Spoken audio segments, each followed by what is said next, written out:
Hey, what's up guys? This is Scott of ET Database. Something happened to me last night when I was searching through photos. I came across something I hadn't seen but I've been searching for over 10 years. Over 10 years ago, I saw an article about geology and it happened to mention something about the moon. And in that article was this particular photo. And nobody had noticed in the article that in the back of that photo was an alien face.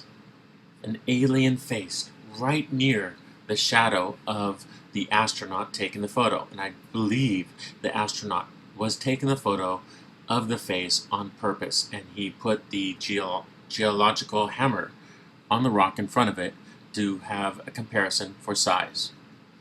Okay, now this is the Apollo image index, and as I was going down the index I saw some interesting photos, but what really blew my mind was when I finally had found what I had been looking for over 10 years. That's right, I am 51 years old. I've been looking for this for 10 whole years, guys, and it lies right in here. There's two photos in here. And I didn't know there was two, but I thought there was just one.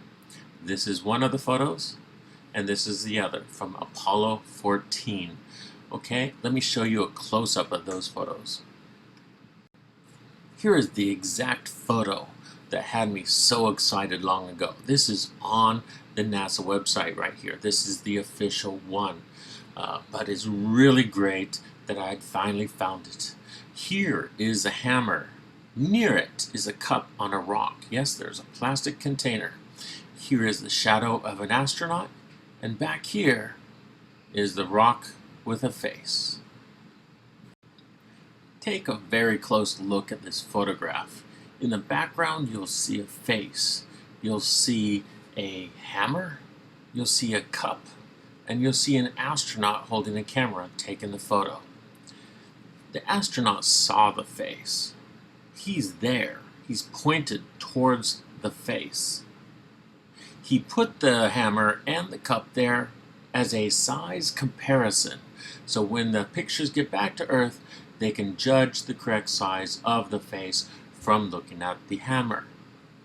Now here's a close-up of the face. I colorized the face, and you can see the nose, the lips, the eye area, the wrinkled forehead. This could be hair. I colored it to be hair. There's a look-like pointy area here, which has to be the ears, and it has little areas that are kind of curved and sagging. Like this is not a young person. This is not a current warrior or a current leader. This is a very old person, and how they looked before they died, or if they died, I don't know, but it just looks like it's a memorial for someone very important and how they looked right before they passed away. Here's the photo, or one of the photos, that I'm so excited about. This is actually the second one. Okay, the first one's right here, the one we just looked at with the face in the background and the hammer and cup here. However, there is one more photo which is kind of cool. You can still see the shadow. You can still see the shadow right here of the astronaut, and the face right here. The rock and the cup are back here someplace. The astronaut actually moved a little bit to the right, which is kind of cool. Here's a full face of the second picture. Now I chose this one because it is closer and I really want you to see it better. And the closer one does not have the top of the hair cut off actually. So let's look at this, and what do you think? Do you think there's anything to fear from aliens that look like this? It looks like an elderly person from their culture who passed away probably, and this is some kind of last monument, a last goodbye, leaving their face somewhere, maybe not just here, maybe on 50 other locations, so that someone somewhere will one day look at this face and remember the person who had passed away, even though they don't know who it was. So to me it looks like some kind of memorial. Now, a lot of people will call this pareidolia. Actually, the CIA created that psychological term which means you're seeing faces that aren't really there. They created that term and they started spreading it. They created it a long time ago, but they started spreading it only because of me.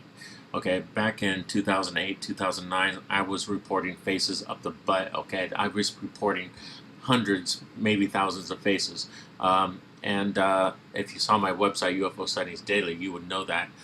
But the fact is, CIA actually started spreading that word around world news, around TV shows, around articles, after they saw me spreading the faces. And that's their reaction to it. They thought one word could cause the public to be afraid. One word can cause them to be frightened of what they're looking at. And so I just want you to know that the CIA, they are there to deceive you. They are there to make you afraid of things that you shouldn't be afraid of. Things that will never happen to you. Things that are not real. They want you to fear that. This is an old Cold War handbook, official CIA handbook. And it says CIA Manual of Trickery and Deception. That's what they do, people. That is what the CIA does. They spread this shit around like it's butter on bread, okay? They want you to be mentally controlled by them.